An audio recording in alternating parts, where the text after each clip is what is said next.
What's up, y'all? Welcome back to part 3 of my full review of Avatar Fire and Ash. In part 1, I mostly covered the grief aspect for Jake and Neytiri, and how that shaped their actions and thoughts in this movie. Part 2, I mostly focused on Luwak and Kiri's origin and her finding herself and stepping into her power. Luwak finding his voice, taking charge, finding his voice. And the well people listening.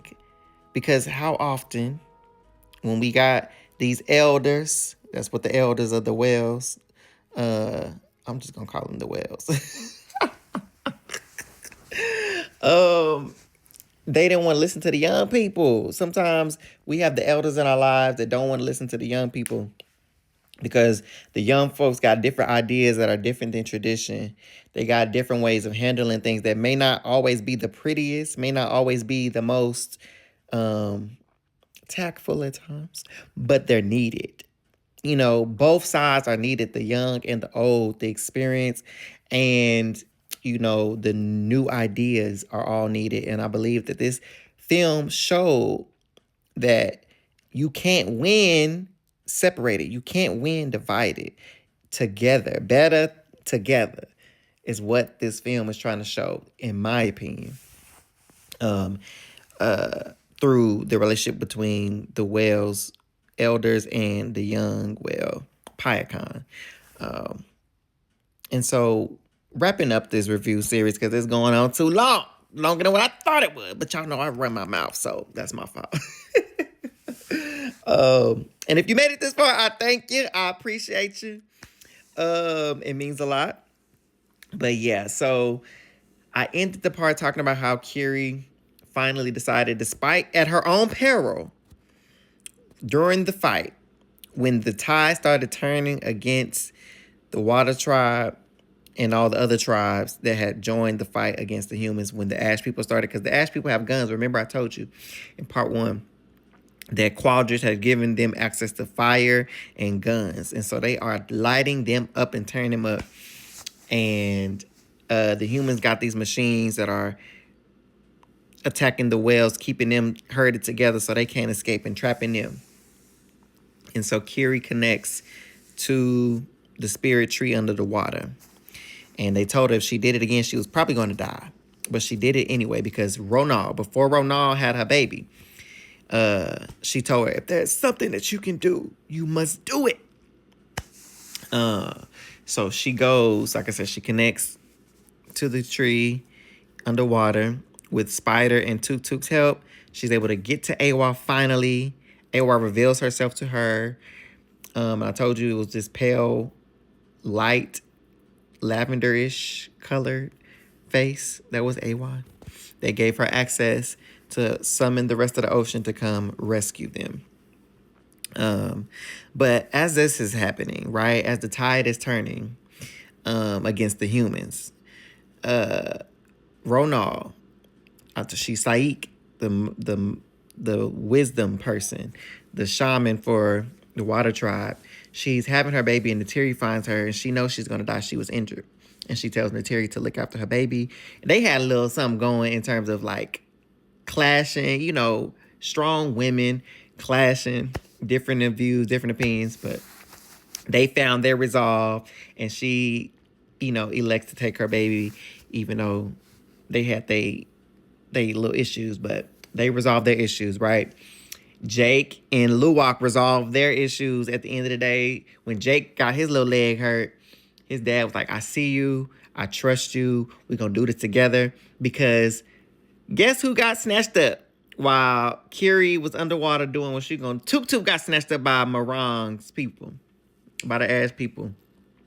And so they had to go rescue Jake, and Luwak had to go rescue him. So he trusted Luwak to go with him side by side to go into the fight together to go rescue him. And Tuk Tuk got snatched up. Neytiri got snatched up. The little new baby got snatched up. And so I love that they gave Jake and his son a redemption piece because they need it is needed. Again, this movie is talking about redemption. It's talking about forgiveness, seeing your wrongs and fixing those wrongs. And so they were able to work together to rescue them. Spider, you know, he did what he had to do. He worked alongside Kiri to help save Natiri and Took and the new baby as well. So it was the plan was going on in two different parts, and I liked it because they weren't working together as a unit, but they were in their own individual spots trying to stop the Ash people and Qualtridge. So they finally able to get them all distracted, save them, and then you have Jake and Qualtridge going there. They fighting each other, right? And it comes to a point where they fighting over who gonna be the daddy of Spider. Like, we know Spider, he was like, you'll never be my father. You just a poor imitation, because we all know in part 2 that ain't really Qualtridge. Qualtridge died. They just uploaded his memories. And Jake has tried to get this Qualtridge to see, like, you have new eyes. Use them. You are going off this dead person's memory.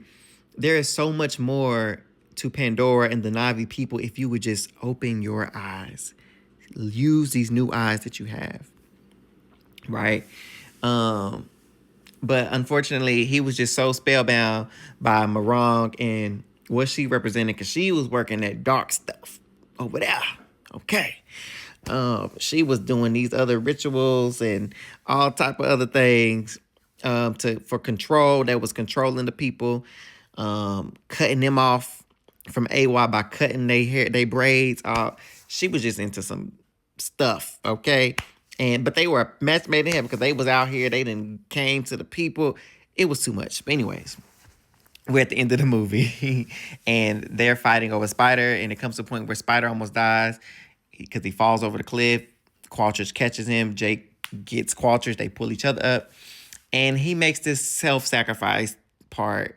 He just drops himself over the edge. Like, where is he going? I don't know. I think Marong, because she did escape, unfortunately, because I wanted the Terry to get her up and tear her up, but she didn't get a chance to. But I think in part 4, if we get to part 4 of the Avatar series, he'll probably still be alive. But anyways, at the end, the conclusion of the movie, after all the devastation, after everything gets said and done, the family is all together. Everybody has mended fences. They see the beauty in family.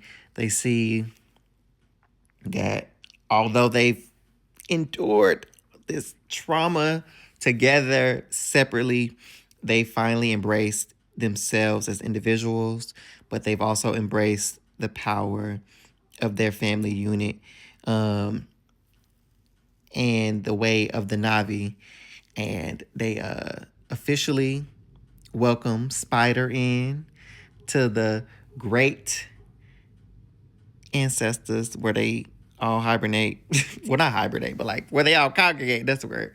When you connect through that ceremony. Remember I told you they had the big ceremony where all the babies and the mothers and calves and stuff get to connect for the first time. They allowed him to connect, and he gets to meet Grace. I called that woman Jane, Dr. Grace. I think her name was Grace, not Jane, which is Kiri's mom. And he meets all the other ancestors, everyone, Ronald, all the ones who came before, and they greet him and accept him as one of their own.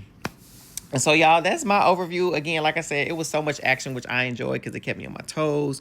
The emotional aspect of the Jake scene, Luwak wanting to, take himself out of here, but finding himself, Kiri taking that risk of self-sacrifice, everybody forgiving, Natiri, Jake, all of them coming together, even the biologists having a change of heart and seeing what the humans were doing was wrong. The tradition being changed for the whales. So many great things happen in this movie.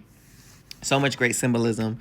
But y'all, that is the end of my full review of Avatar Fire and Ash. Please check out the rest of the stuff I got going on. But I thank you for sticking around for all of this. All right, bye.